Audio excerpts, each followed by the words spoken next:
Uncle Ricky, would you read us a bedtime story, please, hon, please?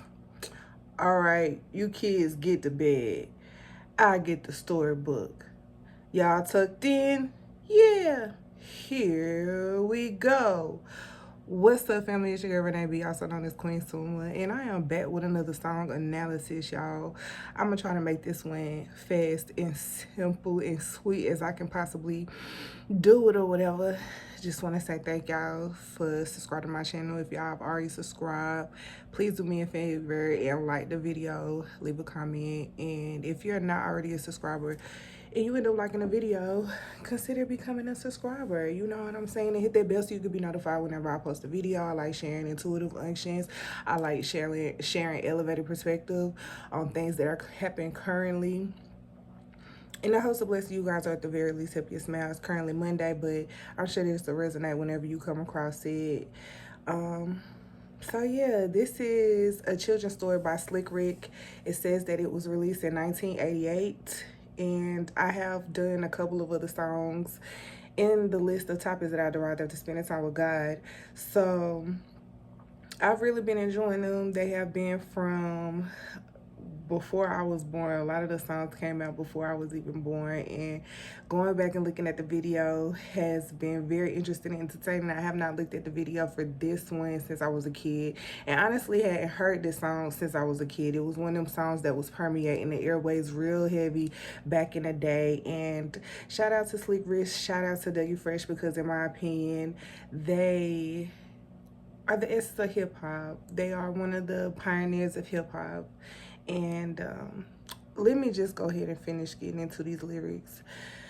Once upon a time, not long ago, when people wore pajamas and lived life slow, when laws were stern and justice stood and people were behaving like they're all too good, there lived a little boy who was misled by another little boy. And this is what he said: me and Ty, we're gonna make some cash robbing old folks and making a dash. They did the job, money came with these, but one couldn't stop. It's like he had a disease. He robbed another and another, and a sister and a brother. Stick 'em up, stick 'em up. Tried to rob a man who was a DT undercover. A cop grabbed his arm, he started acting erratic. Then he said, "Keep still, boy, no need for static." Punched him in his belly and he gave him a slap. But the little boy, but little did he know the little boy was strapped. The kid pulled out a gun and said, "Why'd you hit me?" The barrel was set straight for the cop's kidney. The cop got scared. The kid, he starts to figure, I'll do years if I pull this trigger. So he cold dashed and ran around the block, cop radios and the other lady cop.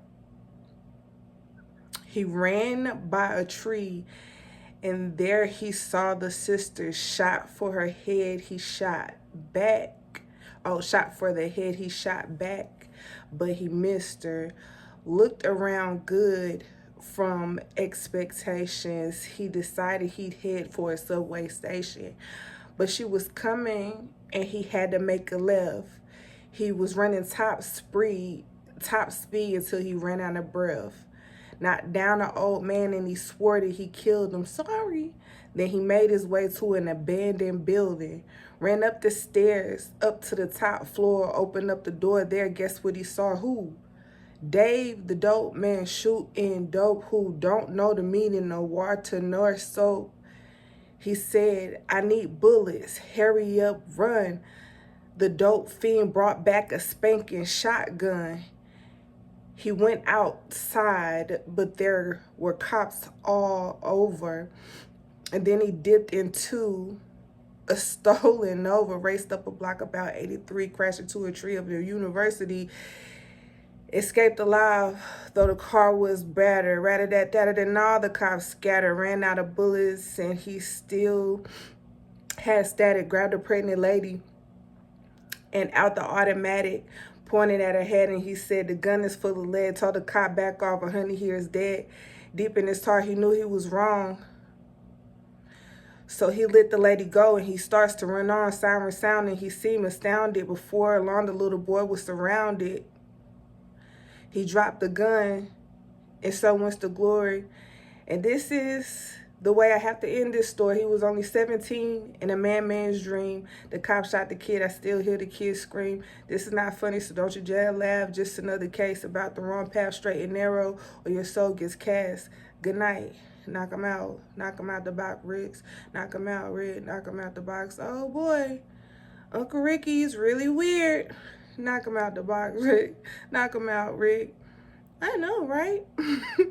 What do you mean? Straight out and narrow, your soul gets cast. Knock him out the box. Knock him out. I don't know. I think he's cracking it up or something. I think he be cracking up or something. Well, good night. Oh, good night. Knock him out the box. Knock him out, Rick. Knock him out the box. And then it says another Vance Wright. Rick the Ruler presentation, Crumbs.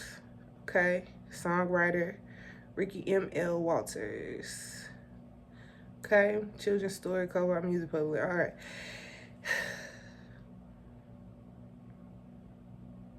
Definitely got a couple insights from this song, and I'm gonna start from the top and work my way down. Okay, we gotta make this quick because I got somewhere to be. Got things to do. You know what I'm saying? But I'm sure that this is gonna bless. If nobody else, it'll bless me. All right. Okay, so the initial thing that the Lord wanted me to highlight and reiterate for some people, because some of you guys already know this, is that songs are very powerful. Like, a lot of us experience hearing certain love songs and situations that we felt very deeply and passionately, as if we had already been through those experiences, and then we grew up to actually live out those situations that we were thinking about and feeling with so much conviction as children, you know. So we have to be careful with the type of music we listen to and the way that we listen to music, because whatever comes after I am comes after us. That's why the Lord ushers us into saying affirmations. He lets us know the power of our words, the power of declaration, the power of saying a thing, and even having faith in something. Something that I'm being drawn to is the origin of hip hop. The Lord has made it so clear that in any form of creation, you have to submit to him. In any form of creation, you got to be bold enough to do what he is encouraging you to do. You have to be someone who is able to stand 10 toes down whenever there's a multiplicity of people looking at you and coming against you and not agreeing with you. You feel me? You have to trust God when everybody is not really feeling you. You got to dance like it was a song the Lord brought me to, and she was like, pump it. You got to pump the beat to something, pumping. And she was up there pumping. But the people that were watching, they were just like sitting and watching, you know, while she pumping. You feel me? And didn't care. She was pumping it.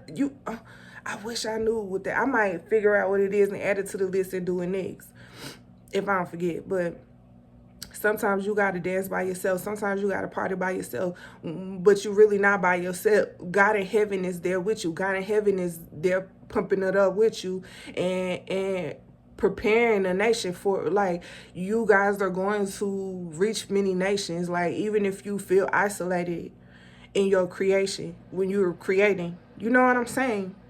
So in the song, it says that the little boy was influenced by somebody else. Y'all, peer pressure is real. Peer pressure can be a form of marketing. Y'all know how people say word of mouth is the greatest influence. You feel me? Like, that's the quickest way to spread information, like word of mouth, or one of the quickest ways. You know what I'm saying? And so this little boy was influenced by somebody else, by another little boy.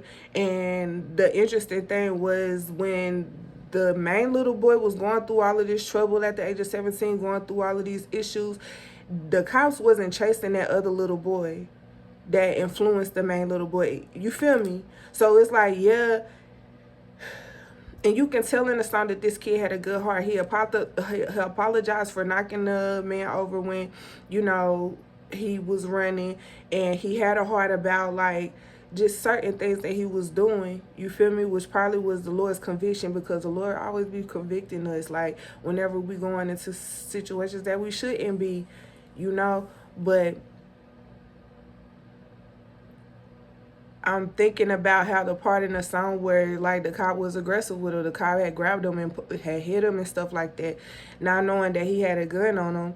And then, you know, he's running to get more ammo because he know that he about to, I don't know what he was prepared for, but he just was not finna go out without a bag, I guess. And like he said, like Slick Rick said, it's not funny, but it's been so many movies depicting this situation and so many things telling this vision in our community. And the part in the song when he said he had got in a car and drove to the university, this was highlighted to me on a day when there was something that happened at a university this past week. And I feel like every year something raggedy happens, you know, by the hands of very specific people. And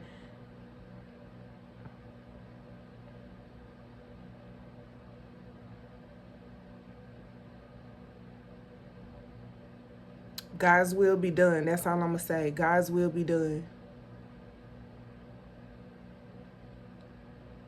I'm thinking about how things are handled in our society, like when there are something like mass bootings in certain areas, churches, campuses, and things like that. It's not handled as harshly. Like, those people walk away unscathed usually. Sometimes they don't, but usually they actually make it to be in the handcuffs. And you think about something that happened, you know, where this one individual did something heinous to an unsuspecting person, but because they were melanated, it becomes like a government issue. You feel me? So why wasn't that mass booting by this fair-skinned person not a government issue? At the end of this song, the kids listening to the story had questions like, oh man, what does he mean? You know, straight and narrow, your soul gets cast. And I want to answer that for some people who don't know. You know what I'm saying? Straight and narrow, your soul gets cast. The Bible talks about staying on a straight and narrow path, because in life, the broad open path that you see everyone taking usually leads to destruction, usually leads to dissatisfaction, usually leads to loneliness, usually leads to sickness, being unhealthy and stuff. So when God gives us something to do, it's like a straight and narrow path for us. You know, when God orders our steps and he be like, do this, not that, go, come over here, don't go over there. Like, he will literally put people in our life to say it, and it will confirm what he's been putting on our hearts and permeating in our minds and stuff, and giving us signs and stuff. Like, God will make it clear what that straight and narrow path is. Like, that's the beauty of it. It's like a bright light. It's like the street paved with gold. Like, it's like, go this way, go this. It's like, and like I said, he would be like, if people would hold you accountable, like, if you don't go this way, I'm gonna beat your ass. You feel me? Like, stay on that straight and narrow path. But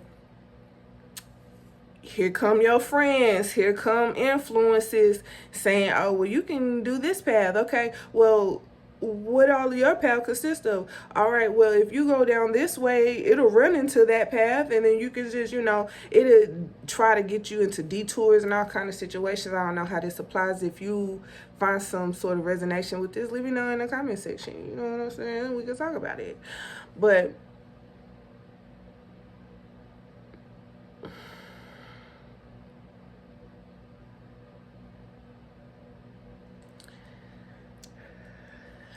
I feel like saying I don't condone gun violence. I feel like saying, you know, a 17-year-old shouldn't be able to access firearms and stuff like that. But you don't know what type of environment these people living in and growing up in. You don't know what type of life these people live in order to protect themselves and survive, and what they feel like they got to do You know, like, I ain't finna judge because I know the vibes of feeling like you gotta have that for protection. Like, I personally don't think it's nothing wrong with a young lady getting a license for some sort of arm.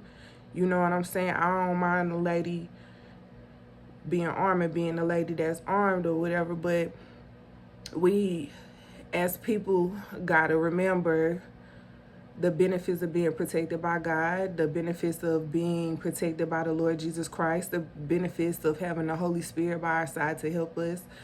You know, we serve a God that warns us that weapons will form, but they won't prosper. You know what I'm saying? But a lot of times we use weapons and it hurts ourselves. Like, even like sinning against ourselves.